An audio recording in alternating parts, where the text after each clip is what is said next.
5º Congresso Ordinário da Lima arrancou hoje. A Organização Feminina da UNITA vai eleger a sua nova secretária-geral.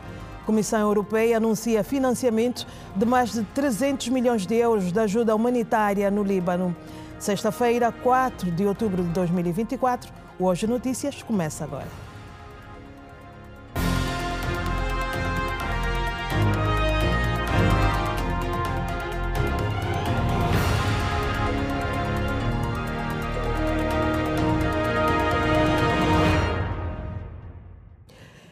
Boa tarde. O contrabando de combustível tem sido preocupação para o país. A Polícia Nacional em Cabinda redobrou a vigilância nas fronteiras com a República Democrática do Congo e com o Congo-Brazzaville para travar o fenómeno.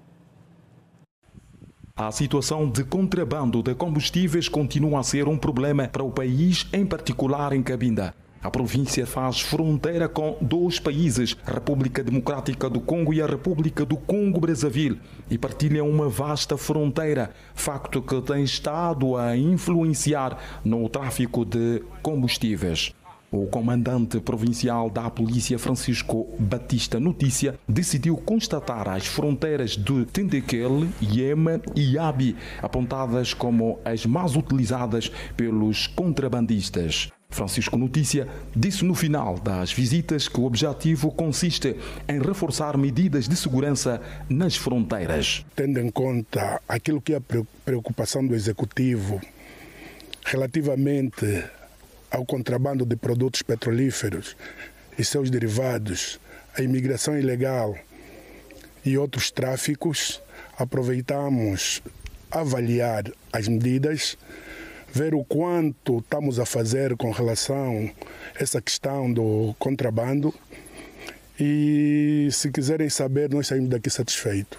As nossas orientações estão a ser cumpridas na totalidade. O comandante da polícia reconhece que houve redução considerável de tráfico de combustíveis e enaltece o empenho da população que tem estado a contribuir no alcance de bons resultados nas operações de contrabando em Cabinda. A polícia só vai fazer o seu trabalho se a população participar. Não há em nenhuma parte do mundo uma polícia que não trabalha com a população. Por isso que nós queremos aproveitar os vossos microfones, para apelar à população no sentido de participar na denúncia. Vamos só analisar onde é que ocorrem os crimes. Os crimes ocorrem nos bairros. Mesmo em termos de contrabando de combustível, mesmo em termos de essa famosa burla que nós dissemos que nos preocupa e preocupa também a vocês, a comunidade. Onde é que vivem esses indivíduos que praticam esse tipo de crime? Estão do nosso lado e parece que aceitamos. Mas não podemos esquecer que hoje mexeram na conta do João ou Antônio, amanhã vão mexer na nossa conta. As operações de combate ao contrabando de combustíveis vai continuar. Depois das operações na zona sul da província, o próximo desafio será na zona norte.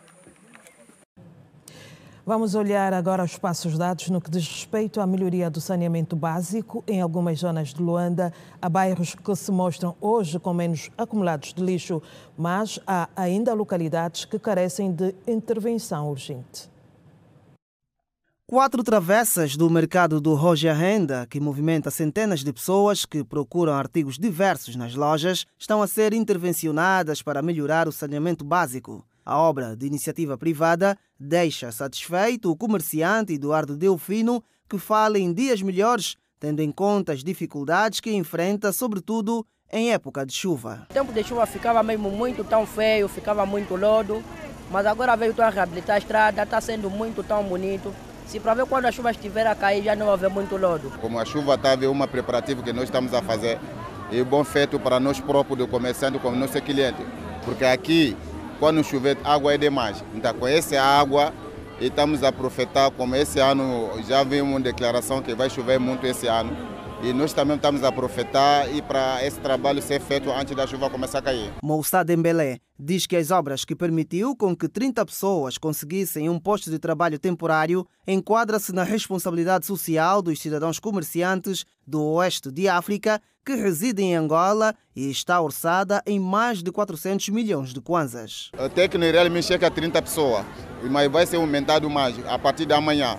Porque assim, no momento temos dificuldade do trabalho, mas ontem falou com o diretor próprio hoje, e ele vai aumentar mais pessoas para ser cerca de 50 pessoas. O orçamento geral desse todo o trabalho pode bater lá para 400 milhões de tal. E o administrador adjunto para a área técnica e infraestruturas do Distrito Urbano do Roger Renda, Leonildo Gabriel, diz que os trabalhos deverão contribuir para o reordenamento do comércio na zona. Dentro desse programa visa-se alguns trabalhos de melhoria, benfeitoria, não só reordenar a questão do comércio, mas também como a melhoria das condições do comércio a nível do distrito, do município e da província de Luanda. E desta atividade agora sai esse pacote que é os trabalhos de recuperação e melhoria das principais ruas e travessas que constituem os armazéns ou as lojas do distrito urbano do Hoje Ainda. Leonildo Gabriel destaca também as ações em curso a nível do distrito que visam dar resposta ao impacto das chuvas. Tem desenvolvido ações que visam a preparar a questão do saneamento básico a nível de todo o distrito, isso em função da época chuvosa que se avizinha. E dentro dessas ações temos feito desassoramento de sarjetas. Os principais canais de drenagem a nível do distrito urbano do Hoje Ainda têm sido preparados para receber toda essa demanda ligada à questão das cargas pluviométricas que possivelmente estaremos recebendo brevemente. A falta de escolas em Luanda continua a ser um problema para muitas famílias. Esforços são feitos, ou seja, fazem com que algumas zonas tenham salas de aulas para dar resposta à problemática de crianças fora do sistema de ensino. Ainda assim, o investimento no setor são precisos. Para o ano letivo 2024-2025, vários bairros a nível da capital beneficiaram de novas escolas construídas de raiz, como é o caso do Instituto Técnico de Telecomunicações e Tecnologia de Informação de Cacoaco, a Escola Primária 1221 na Boa Vista, a Escola 4077 Coronel Jacinto Chipa no Maiê em Cacoaco. Alunos sentem-se satisfeitos, uma vez que as mesmas minimizaram a carência de escolas na região. A satisfação é grande porque ninguém contava estar aqui, até que a escola é nova, e está sendo um privilégio para todos nós, porque somos os primeiros na escola. Então está sendo muito bom. Vou agradecer a Deus por esse privilégio, porque não é fácil, né? Muitos queriam estar nesse local, não conseguiram. Nós estamos aqui porque merecemos, estamos aqui por mérito. É só agradecer a Deus e o nosso presidente, né, por nos fornecer este instituto que vai servir de grande aprendizado para todos nós. Né? Os diretores das escolas dizem que, embora sejam escolas com número de salas reduzidas, já minimiza a carência na zona. O Estado de parabéns Cacoaco, o Estado de parabéns Belo Monte, o Estado fez-lo da sua maneira, não é? E aos poucos nós estamos vindo a dar respostas naquilo que são então os munícipes em particular os habitantes desta específica zona, por ser um dos primeiros institutos técnicos públicos nestas zonas. Os esforços efetuados é de louvar, mas que há toda uma necessidade de ampliarmos, de haver mais instituições nisso. Prova disso foi a procura das inscrições. Nós atingimos o pico. Comparativamente aos outros institutos, a procura foi sem igual. Então, dá-nos ali indicadores de que há necessidade de haver algum investimento dos esforços que o governo já tem vindo a efetuar, da extensão naquilo que é o fórum profissional. A escola ela deve albergar 1.520 alunos nos 3 turnos. A essa altura, estamos com 520. Estamos a crer que até o ano letivo 25-26 ela vai albergar os 1.520 na totalidade, que vai desafogar de certa medida aqui a comunidade, embora queremos aqui reiterar que não vai dar resposta cabal.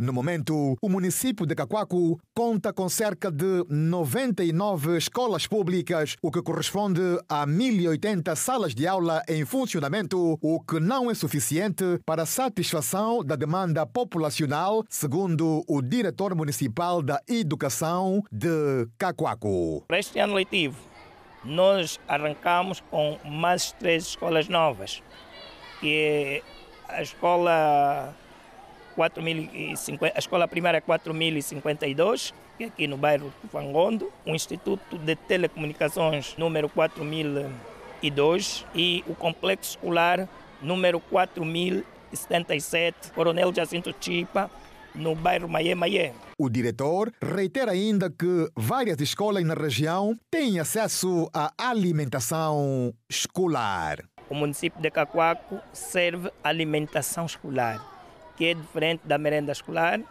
A nossa alimentação escolar é uma refeição quente, com todos os elementos nutritivos. Uma ação formativa teve início nesta quinta-feira na capital do país, dirigida a funcionários e entidades empregadoras, com o propósito de divulgar o que vem plasmado na Lei Geral do Trabalho e prevenir atos de violação de direitos. A falta de contrato de trabalho, carga horária excessiva, sem direito a folgas, ainda constituem preocupação para alguns funcionários. Defânio Manuel, trabalhador de um centro comercial, acredita que o trabalho digno só é possível com condições adequadas. Os dias de trabalho poderiam ser melhorados porque há lojas que os funcionários trabalham mais dias e há outras que cumprem, não é?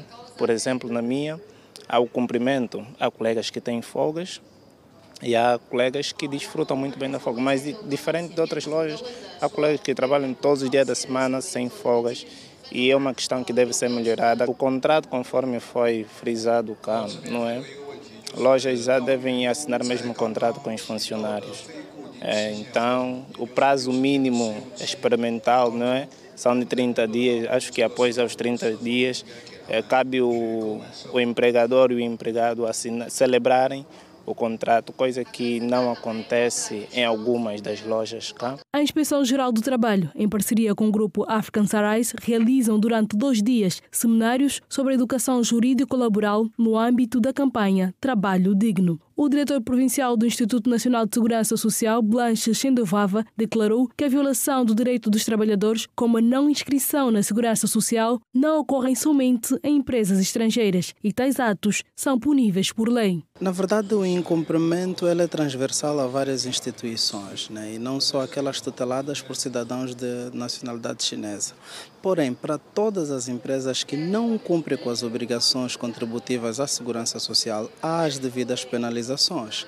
A título de exemplo, nós temos as multas que são aplicadas às empresas incumpridoras e todas aquelas que não acatarem as recomendações dadas pela segurança social poderão ter outras medidas gravosas e muitas dessas podem culminar com a própria cobrança coerciva que gera, inclusive, a penhora de bens das instituições que têm esses trabalhadores. Isabel Bala, também funcionária da instituição, acredita que o conhecimento sobre a legislação laboral vigente iria diminuir o incumprimento das leis. Eu acho que devem melhorar mesmo, se ao saírem daqui, principalmente os empregadores, seguirem mesmo em regra, porque a população, às vezes, os trabalhadores têm sofrido muito, como é que eu vou dizer, muitas faltas.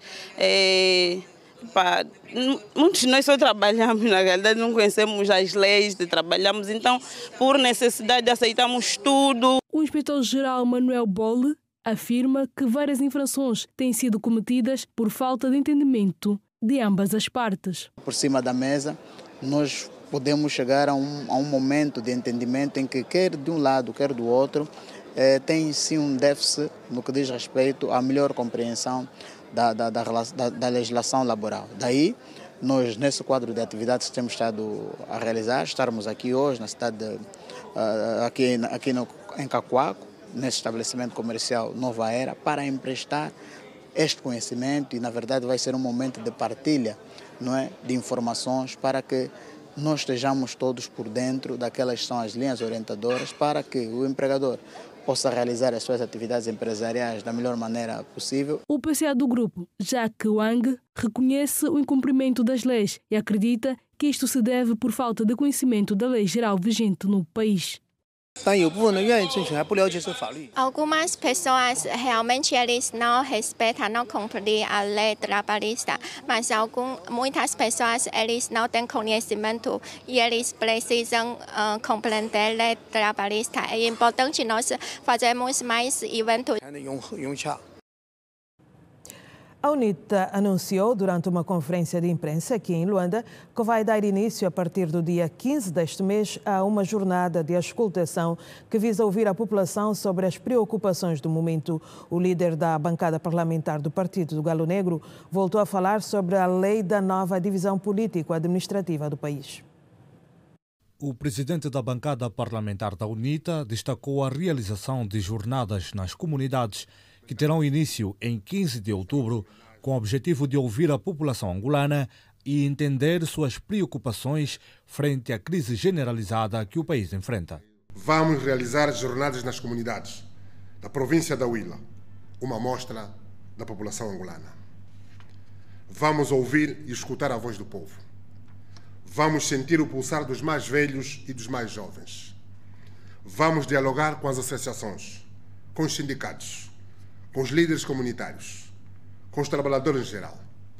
Vamos ouvir também os investidores, os desempregados e os empregadores, os estudantes e os professores. Vamos dialogar com as autoridades tradicionais e as autoridades do Estado. O líder parlamentar da UNITA criticou o governo angolano por aprovar a lei da divisão político-administrativa que visa aumentar o número de municípios de 164 para 326, atrasando a implementação das autarquias locais. Ao invés de implementar as autarquias locais nos 164 municípios do país, o regime aprovou a lei da divisão política-administrativa e aumentar o número de municípios para 326, com o propósito de retardar a realização material das autarquias locais. Não satisfeito com a divisão política administrativa, o regime aprovou leis para coartar as liberdades democráticas dos cidadãos em nome da segurança nacional. Além disso, o Liberty Chiaka abordou a necessidade de um diálogo amplo com a sociedade civil e as autoridades locais para identificar as prioridades e fiscalizar a execução de programas de investimento público. Precisamos de ouvir e dialogar com o povo para projetarmos as vias para a construção de um futuro estável, seguro e de confiança.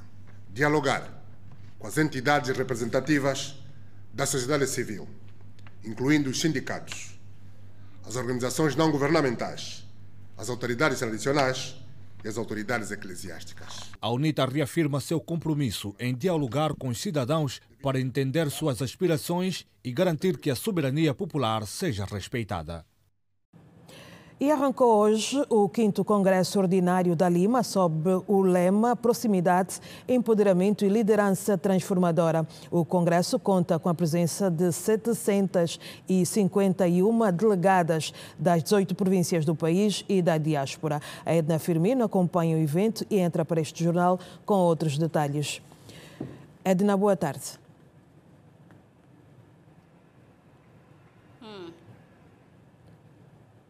Boa tarde, Edna.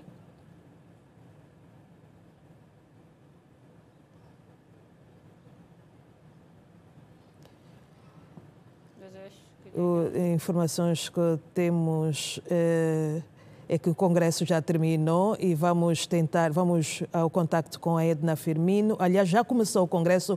Edna Firmino, o que é que podes adiantar sobre este Congresso da Lima?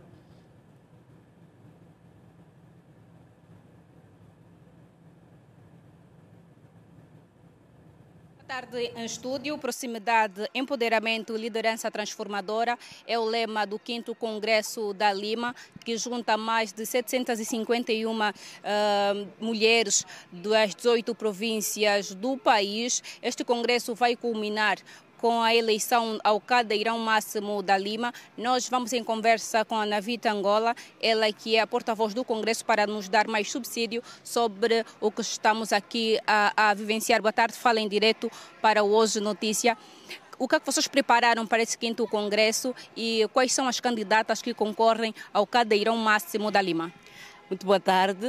Como dissemos, o cronograma hoje marca 4 de outubro de 2024, portanto, o início do 5º Congresso Ordinário da Lima, que neste momento decorre a sessão de abertura, que está a ser presidida pelo presidente da UNITA, engenheiro Adalberto Costa Júnior, passo o pilionasmo, e que daqui a nada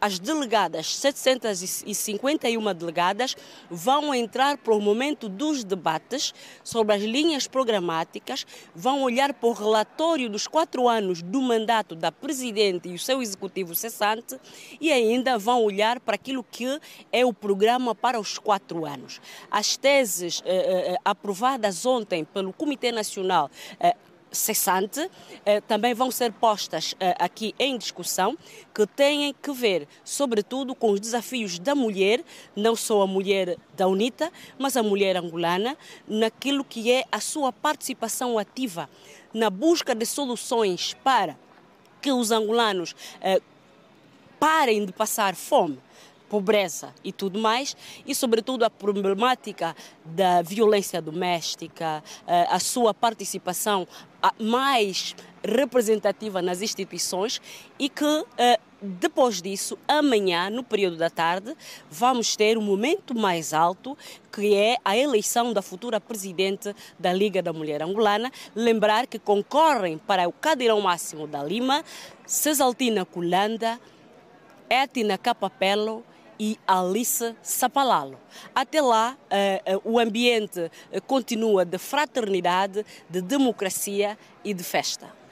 Muito obrigada. Falávamos com a deputada Navi Tangolo sobre este 5º Congresso da Lima, que acontece aqui no Complexo Sovismo em Viana e vai até amanhã, onde então vai culminar com a eleição da nova delegada, ou melhor, da nova presidente nacional da Lima. Nós vamos continuar aqui a acompanhar esta atividade e com certeza nos próximos serviços de informação traremos outros pontos sobre este assunto. Boa tarde.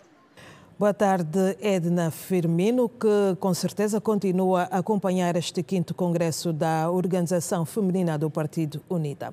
E o Birro Político do MPLA está reunido para preparar o 8º Congresso Extraordinário do partido, previsto para o mês de dezembro, e o 9º Congresso da JMPLA, marcado para o próximo mês de novembro. O Alberto Capitão acompanha o evento e traz mais detalhes. Boa tarde, Capitão.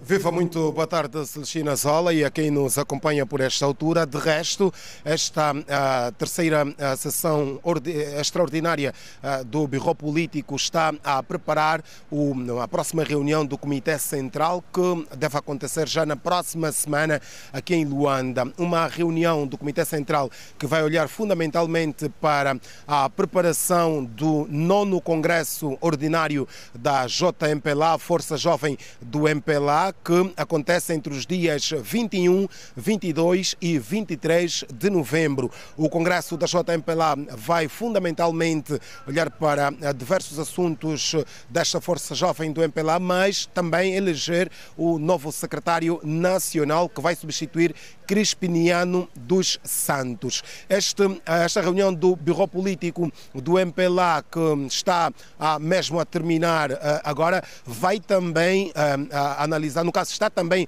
a analisar a preparação do 8º Congresso Extraordinário dos Camaradas, previsto para o mês de dezembro.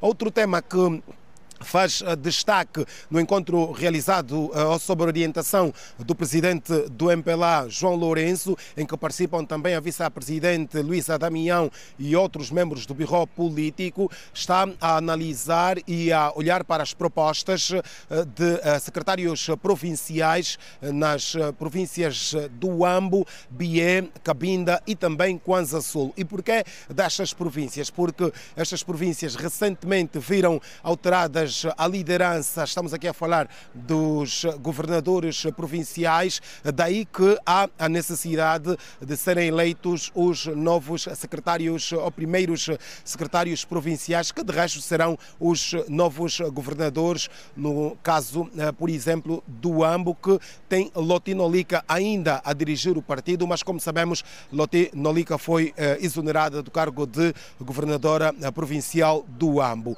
Um outro tema tema que a reunião do Birô Político está também a analisar é a vida interna, aquelas no caso que são as preocupações dos angolanos, estão também à mesa e por isso mesmo estão a ser analisadas pelos membros do Birô Político. Já o dissemos, na próxima semana, em princípio, de acordo com informações que conseguimos obter, na quarta-feira deverá acontecer a reunião do Comitê Central que vai olhar para todos estes temas. Um outro assunto, e de acordo com aquilo que foi a conferência de imprensa da passada segunda-feira do atual secretário nacional da JMPLA, Crispiniano dos Santos, o partido deve agora retirar da lista dos 3 que foram aprovados para a corrida ao cadeirão máximo da JMPLA, um dos candidatos. É um assunto que também está a ser discutido e vamos saber nas próximas horas qual dos 3 candidatos foi eliminado desta lista, porque, segundo as orientações daquilo que são os estatutos, devem ir a Congresso somente 2 candidatos. Daí que há também a expectativa à volta deste assunto. Estão a participar aqui vários primeiros secretários provinciais, com exceção somente mesmo destas províncias que nós aqui citamos, o Ambo, Kwanza Sul, Cabinda e também o Bié. São estas as temáticas fundamentais desta reunião do Birô Político. Vamos colocar um ponto final e nos próximos espaços de informação da Rede Girassol levar as conclusões deste encontro. Boa tarde. Boa tarde, Alberto Capitão, e é com certeza um assunto para continuar a acompanhar na Rede Girassol. E assim, fazemos a primeira pausa deste jornal. O intervalo é bem curto. Nós voltamos a seguir.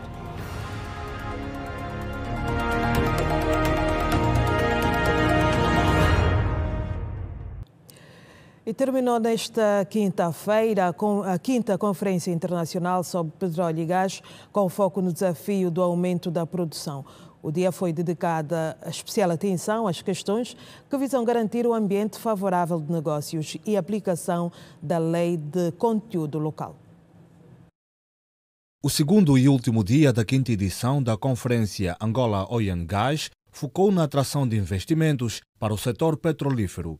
O secretário de Estado para o Petróleo e Gás destacou que o governo angolano criou condições favoráveis para que empresas e instituições possam investir no setor sem restrições. As transformações que nós fomos fazendo no nosso setor nos últimos anos, as leis que fomos aprovando, os regimes fiscais que fomos adotando, criaram as condições de mercado para a atração de investimento. E o objetivo de termos esse painel foi de criar uma plataforma onde os bancos, empresas e representantes do regulador, neste caso tivemos um representante da Agência Nacional de Petróleo e Gás a participar, foi para que estas pessoas, num mesmo local, pudessem discutir as oportunidades que Angola apresenta.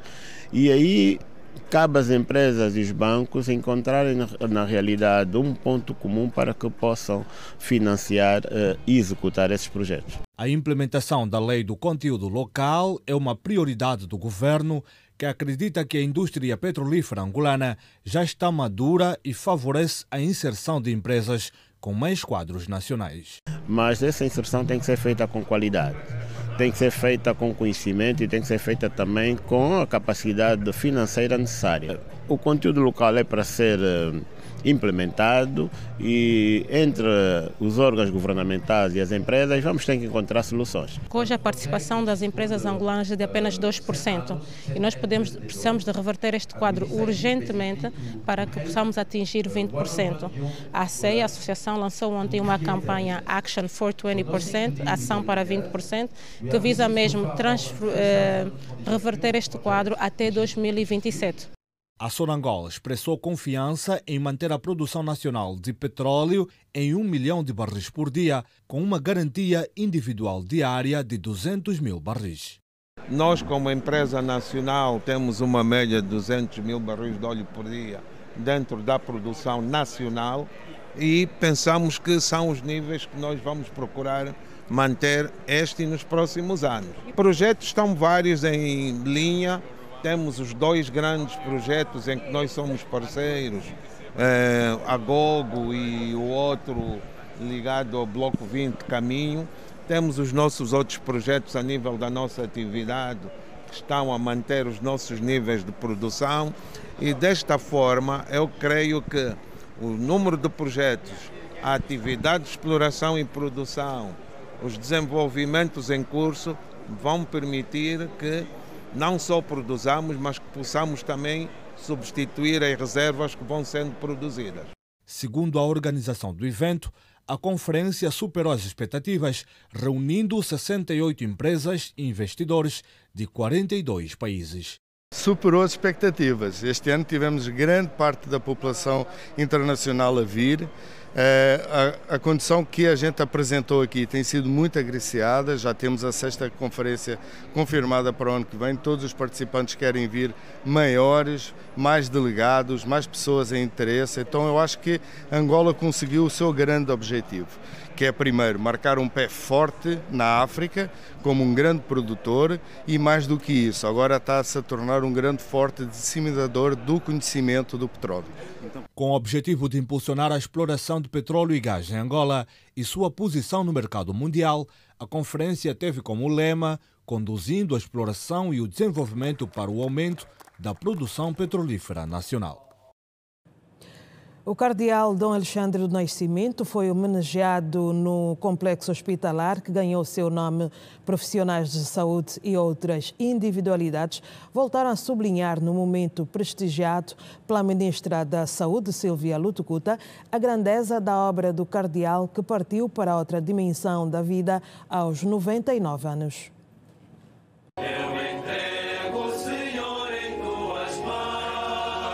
Bamba, como era tratado em família, no seu quase meio século de sacerdócio, ele que foi um dos mais importantes líderes católicos do país, mostrou-se sempre preocupado com os mais vulneráveis e com o desenvolvimento integral de cada homem. Virtudes destacadas pelo padre e vice-reitor do seminário arquiepiscopal, Domingos Jorge, durante a missa de homenagem em sua memória. Mas porque tivemos a oportunidade de ter entre nós um homem que soube ser sal e luz para os homens do seu tempo. Um homem que ensinou-nos que a vida cristã só se compreende no âmbito da verdadeira doação. Não vos esqueçais da sua frequente preocupação, a quando das suas poucas e significativas visitas a esta unidade sanitária. Onde e como vão tratar as crianças? Qual a atenção dedicada aos mais frágeis? O momento religioso aconteceu à entrada principal do Hospital Especializado em Doenças Cardiopulmonares, do qual é patrono. Falamos do complexo hospitalar Dom Alexandre Cardeal do Nascimento. A solenidade do ato foi prestigiada pela ministra da Saúde, Sílvia Lutucuta. A sua reconhecida capacidade de ouvir, aconselhar, estabelecer pontes, engajamento incondicional pela paz, reconciliação entre os angolanos fez dele uma referência obrigatória para todos que de uma maneira ou de outra trabalharam em Angola em busca da paz, desenvolvimento que hoje usufruímos. Dom Alexandre Cardeal do Nascimento era um homem simples e evidenciava a vontade de fazer muito mais por Angola e pelos angolanos. Disse bastante emocionada a sobrinha Florbela Araújo. A também provedora da Justiça referiu que a família acreditava vê-lo chegar aos 100 anos. Esteve quase. Ele nunca achou que tinha feito muito para o país, mas desde as primeiras horas em que ele decidiu ser padre e que o meu avô, que era primo dele, lhe disse, Bamba, que era o nome dele, quer dizer, desiste. E os meus tios diziam que ele ia aos bairros mais longínquos para saber quem de facto necessitava de apoio da Caritas e devia de facto completar os 100 anos. Mas muito obrigada por tantas homenagens que estão a ser feitas. Muito obrigado. Também profissionais da saúde de todo o país estiveram junto da família na missa de homenagem a Dom Alexandre Cardeal do Nascimento, marcada com cânticos e louvores. Entre a classe jornalística mantém-se o sentimento de perda e defende-se que se preserve o legado de entrega e dedicação à profissão que Ismael Mateus sempre procurou passar, principalmente para a nova geração. Desde que aconteceu em Fausto, as lembranças vêm nos mais variados ângulos e prismas e é muito difícil, na verdade a ficha não cai, ainda não. Incrédula está na Moçambique e se recusa a acreditar que para o seu eterno mestre o ciclo na Terra se fechou há 3 dias numa das principais avenidas de Luanda, a 21 de janeiro, no Rocha Pinto. Do Mano Mafo, alcunha dada devido à sua imponente estatura física. Fica a saudade das longas horas de conversa, do café, de projetos incertos. E de uma criança escondida no corpo de adulto. E no dia que nós saímos, falámos do congresso de jornalistas, que ele estava muito empenhado e queria muito, então discutíamos muito questões da profissão. De repente começamos a falar do café, porque eu gosto muito de café, e ele dizia, mas essa coisa de café, você não... E uma conversa altamente atabalhoada. Quando saíamos da rádio, eu dizia, Mano Mafo, não é por nada, mas não dá só para acelerar um bocadinho. E ele disse-me, eu sou idoso, eu só ando mesmo nessa velocidade. Eu dizia, mas tu não podes te portar assim, porque ninguém imagina que tu és esse traquinas. Foi nas Macas a quarta-feira, na União dos Escritores Angolanos, na década de 90, ainda estudante do Instituto Médio de Economia de Luanda, que Nazaré Luiz conheceu o professor Ismael Mateus. Uma relação solidificada anos mais tarde, quando a jornalista entra para a Rádio Nacional de Angola. Sempre muito extrovertido, Ismael era também uma mola motivadora de sonhos na classe jornalística. Eu gostava muito mais de bandoletas, era a Dona Borboleta. O tio Alves chamava Dona Borboleta. Já o Ismael sempre cruzasse comigo, era, menina da colmeia, porque para ele aquilo não era um problema, mas eram abelhas. Então, menina da colmeia, e às vezes esquecia que o meu nome é Nazaré. E ele até lançou-me um desafio. Ele disse assim, o meu desejo é que a partir do próximo ano começas a assinar crônicas no Jornal de Angola, porque eu gosto da tua pena. Não gosto dessas coisas nem para mim. Não, vais fazer sim.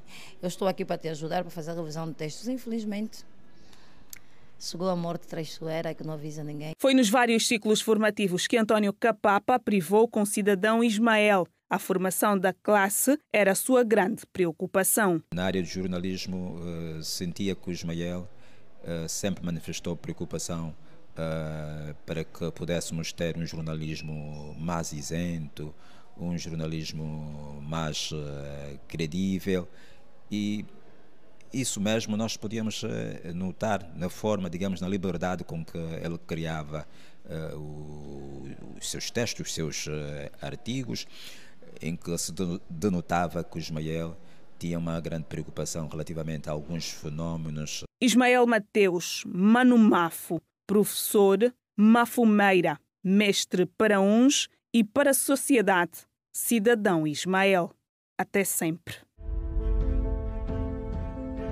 Esta sexta-feira, o Visão de Ismael Mateus traz uma edição especial, um espaço de reflexão e homenagem a um homem que dedicou a sua vida a esclarecer, informar e abrir o diálogo sobre temas importantes do nosso tempo.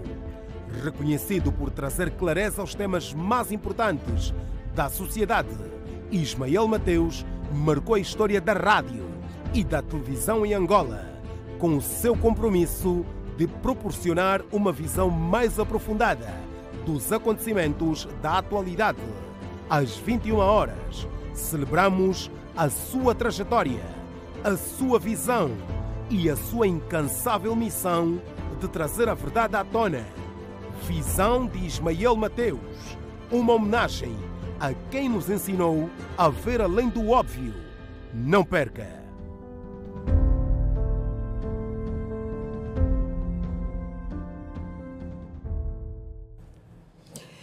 É para não perder logo mais. Continua a decorrer o Congresso, ou seja, a reunião ordinária do Birro Político do MPLA, e é para lá que estendemos o sinal para ouvirmos o secretário para a informação do MPLA neste momento. Acompanhem comigo. Está neste momento a falar o secretário para a informação do MPLA. Recordo informações que nós já avançamos aqui neste jornal, que está a ser preparado o congresso do MPLA para o próximo mês de dezembro e também o 9º congresso da JMPLA em novembro. São estes alguns dos pontos que estão a ser abordados nesta reunião que está a acontecer em Luanda. Vamos ouvir o secretário para a informação do MPLA, Esteves Hilário. E, portanto, com base nessa tese, será submetida à aprovação do Comitê Central para a convocação do Congresso e o Comitê Central, por sua vez, obviamente, submeterá ao Congresso Extraordinário. Foram também discutidas questões relativas ao Congresso, ao 9º Congresso Ordinário da JMPLA, e os documentos reitores do Congresso, do 9º Congresso Ordinário da JMPLA, foram aprovados pelo Birô Político. O Birô Político também debruçou-se sobre a organização interna, especialmente com a nova divisão político-administrativa, o surgimento de mais províncias e municípios fará com que as estruturas do partido a nível das províncias, as estruturas intermédias do partido, sejam também elas reestruturadas, porque, obviamente, com a divisão das províncias, os comitês provinciais deverão ser, por sua vez, divididos. Depois, por outro lado, foram também discutidas questões questões relativas à vida interna, à movimentação de quadros da estrutura do partido. Portanto, como devem imaginar, com as nomeações de governadores provinciais recentemente efetuadas pelo camarada presidente João Lourenço, há necessidade de conformar primeiros secretários provinciais de algumas províncias que, sendo governadores de outras províncias, têm que cessar a função de primeiro secretário para assumirem nas províncias respectivas em que estão agora nomeados. No essencial, essas foram as matérias que foram discutidas pela sessão do Birô Político. Secretário, uma das preocupações ou questões também tem a ver com o novo congresso, como disse, da JMPLA, e na segunda-feira falou-se que o partido iria decidir qual dos 3 candidatos não reúne tais requisitos para ir ao congresso. Já está definido? Bom, como sabe, à luz do estatuto da JMPLA, o cargo de primeiro secretário nacional da J é de nomenclatura do presidente do partido, ouvido o Birô Político. O que ficou aqui hoje decidido, ou seja, o presidente do partido ouviu o Birô Político sobre as 3 candidaturas, então vamos aguardar proximamente o que é que, porque a decisão, o cargo é de nomenclatura do presidente do partido. Senhor secretário, já agora, quando é que o senhor presidente do partido irá então pronunciar-se sobre as candidaturas? Já existe uma provável data? Não, isso depende, obviamente, não é? Portanto, por ser mesmo de nomenclatura do presidente do partido, a definição do timing também é do presidente do partido. Entretanto, nós brevemente saberemos, porque obviamente o Congresso da Jota está à porta. O que nós temos que, se calhar, deixar aqui de alguma maneira claro é que foram apresentadas 3 candidaturas e cabe ao presidente do partido, pode também ele entender que vão os 3 candidatos ou entender que vão só 2 candidatos. Portanto, no essencial, os 3 camaradas que foram classificados, por assim dizer, pela comissão de candidaturas da própria estrutura da JMPLA, reúnem condições para serem primeiros secretários nacionais da J, e depois deixemos para ver o que é que acontece no futuro. Neste encontro abordou-se alguma coisa relacionada ao Congresso previsto para dezembro? Sim, o Congresso, a reunião de hoje aprovou todas as matérias relativas ao Congresso. Ou seja, tudo o que se vai discutir, aprovou todas as matérias, que serão submetidas ao Comitê Central porque o Comitê Central é que é o órgão competente para convocar o Congresso e decidir a agenda do Congresso. Portanto, o Bureau Político aprovou hoje, são notas indicativas daquilo que deverá ser a agenda do Congresso, e ela será submetida na próxima semana ao Comitê Central, que se o Comitê Central decidir que esta é a agenda que quer fazer levar ao Congresso, os documentos que foram todos aprovados, as bases gerais do Congresso, as comissões de trabalho foram todas aprovadas e serão submetidas ao Comitê Central na próxima semana. Aprovadas pelo Comitê Central, vão para, convoca o Congresso. Portanto, o Congresso não está convocado porque o órgão competente para o fazer é o Comitê Central. Portanto, a reunião importante é a reunião da próxima quarta-feira, dia 9, que deverá convocar ou não o Congresso. Mas há alguma comissão? A conferência de imprensa depois da reunião do Bureau Político que aconteceu esta manhã aqui em Luanda, sob orientação do presidente do MPLA, João Lourenço. E assim marcamos o fim deste jornal de sexta-feira, 4 de outubro de 2024. Obrigada pelo carinho de sempre. Já sabe que a seguir tem Desporto na Rede. Boa tarde.